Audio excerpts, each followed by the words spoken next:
एक भाई ने तर्क के ताल्लुक़ से पूछा है कि तर्क के क्या मानी होते हैं। अच्छा, एक तर्क जो होता है वो संस्कृत ज़बान का होता है, जो हिंदी में इस्तेमाल होता है।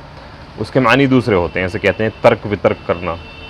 लेकिन अभी जो हमारे सामने ये लफ्ज़ तर्क है, ये असलन अरबी ज़बान का लफ्ज़ है और अरबी से फिर उर्दू में इस्तेमाल होता है।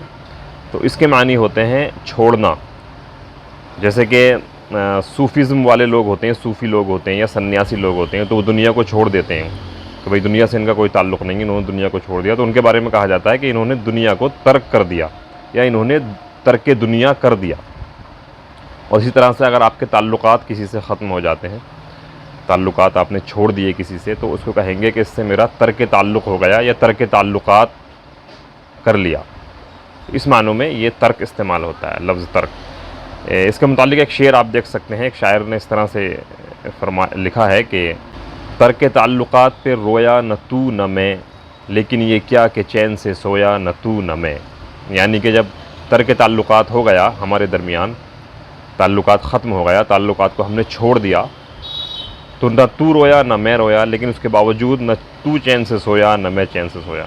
तो इस तरह से आप अंदाज़ा लगा सकते हैं कि लफ्ज़ तर्क जो है वो किन मानों में इस्तेमाल होता है।